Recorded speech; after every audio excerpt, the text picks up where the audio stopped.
We assume that a multi-billionaire mastermind spends his days locked in a glass skyscraper, shouting orders into multiple phones while watching flashing green and red stock terminals like a hawk. But what if the most successful investor in modern history actually spends his entire afternoon sitting in a comfortable armchair, reading a book, and doing absolutely nothing at all? Consider Warren Buffett sitting quietly in his modest Omaha office, the same office he has used for decades, surrounded not by complex trading screens or high-frequency computers, but by stacks of annual reports, financial statements, and quiet biographies. While the rest of Wall Street panics over every micro-movement in the global economy, Warren remains completely still, treating market crashes not as emergencies but as predictable weather patterns. How does a man who started with virtually nothing build an empire worth hundreds of billions of dollars using a strategy so simple that most people dismiss it as boring? And more importantly, what is the exact psychological secret that allows him to remain calm while everyone else loses their minds? If you have ever wondered why chasing hot tips leaves you exhausted while quiet patience builds enduring fortunes, pay very close attention to what is coming next, because the final piece of the Warren Buffett wealth puzzle is about to change everything you thought you knew about money. We live in a world that worships constant motion. We are conditioned to believe that if you are not buying, selling, or reacting every single day, you are falling behind. Modern financial apps turn investing into a video game, rewarding your impulses with flashing lights, instant notifications, and the addictive rush of immediate feedback. That system is not built to make you wealthy. It is built to keep you engaged, keep you anxious, and keep you trading away your hard-earned capital in fees and bad decisions. Warren Buffett understood this trap decades ago, recognizing that the human brain is our own worst enemy when it comes to managing money. Think about the sheer emotional exhaustion of trying to outsmart professional traders who have supercomputers running algorithms at the speed of light. Why do millions of intelligent people continue to play a game where the house is systematically rigged to exploit human impatience? It is because we suffer from a deep-seated psychological itch, the terrifying fear of missing out, and the arrogant belief that we can time the unpredictable moods of the crowd. What if true financial mastery began the exact moment you decided to stop playing their game entirely and started playing your own? Imagine treating your investment portfolio like a punch card with only 20 slots for your entire lifetime. Every time you make an investment, you punch one hole, meaning you only get 20 chances to make financial decisions over decades. That single mental model, championed by Warren Buffett, completely changes how you evaluate risk and opportunity. When you only get 20 shots, you stop looking at hot stock tips, random crypto trends, and speculative hype. Instead, you wait, you study, and you remain utterly motionless until an undeniable, once-in-a-decade pitch comes right down your exact center lane. Most people cannot tolerate that kind of waiting. They swing at everything that moves, striking out on garbage pitches, wondering why they never hit a home run. This brings us to a fascinating case study in business economics that defines how Warren Buffett evaluates every single enterprise he touches. Imagine walking into a small town and discovering a local bridge crossing a deep river. Everyone who wants to travel from the east side to the west side must cross that bridge, and there are no other bridges for 50 miles in either direction. The builder of that bridge does not need to innovate, launch expensive marketing campaigns, or worry about competitors cutting prices. They simply sit at the toll booth, collecting a few coins from every single vehicle that passes by, printing reliable cash flow year after year, completely insulated from inflation, recessions, or technological disruption.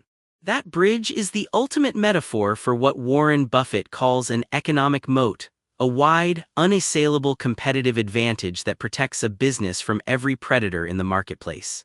When Warren Buffett analyzes a company like Coca-Cola, See's Candies, or GEICO, he is not looking for a flashy tech startup that might change the world next Tuesday. He is looking for the toll bridge. A business with a brand so trusted, a product so habitual, and a customer base so loyal that it can raise prices during an economic crisis without losing a single buyer. Think about your own daily habits, the products you buy without checking the price, the services you rely on without a second thought, and the companies that quietly extract a small piece of your income every single month. You do not choose them because they are trendy, you choose them because the friction of switching is too high and the trust is too deep. That customer stickiness is where true economic power hides. Yet, finding a wonderful business with a wide moat is only half of the equation that Warren Buffett mastered over a lifetime of capital allocation. The other half is the psychological discipline required to buy that business only when market panic puts it on clearance sale. Most investors do the exact opposite. They buy when greed is high, prices are inflated, and everyone at the dinner party is bragging about their latest gains. Then, when a market crash hits, newspaper headlines scream about financial apocalypse and great businesses drop to bargain basement prices. Those same investors panic and sell everything in terror. Warren Buffett operates with a radically inverted psychology. His legendary rule is simply to be fearful when others are greedy, and greedy only when others are fearful. Imagine standing on a pristine beach as a massive storm approaches, sending all the panicked beachgoers running inland while screaming about a hurricane. To the untrained eye, it looks like a disaster. But to Warren Buffett, it is an invitation to walk down to the shore and pick up all the incredible treasures left behind by people fleeing in terror. During the 2008 financial crisis, when legendary institutions were collapsing and fear was paralyzing global markets, Warren Buffett didn't hide under his desk.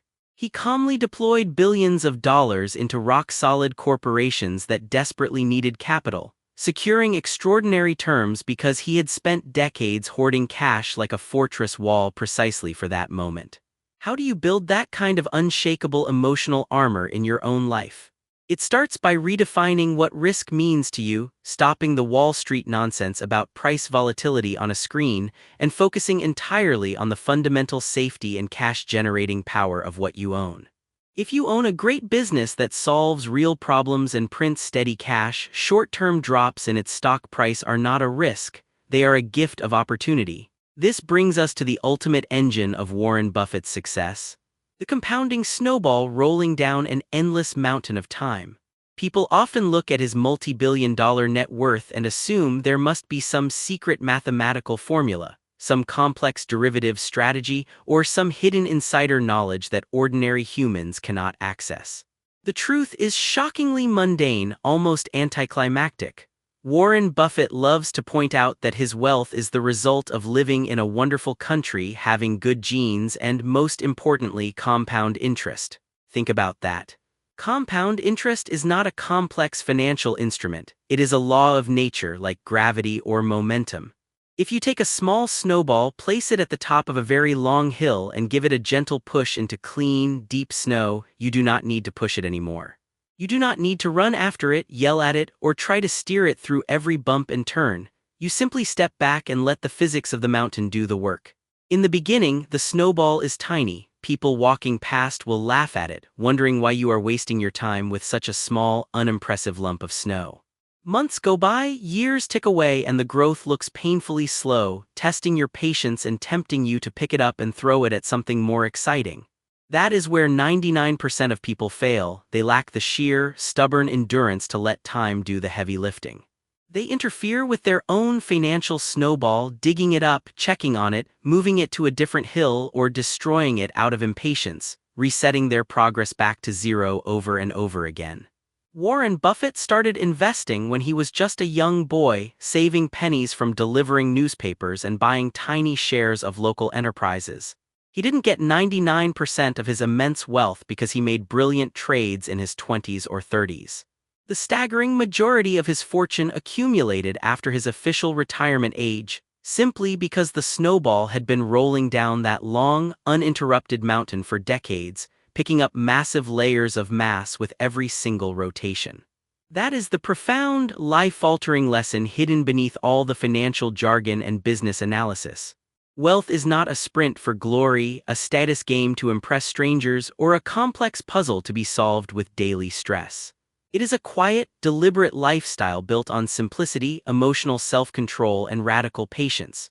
As you look back over everything we have unpacked together, from dismantling the illusion of market speed to mastering the psychology of ownership, recognizing economic moats, and protecting your capital through calm discipline, you realize something liberating. You do not need to be a financial genius to win this game. You just need to stop playing the frantic game that everyone else is losing and start building your own quiet, unstoppable snowball.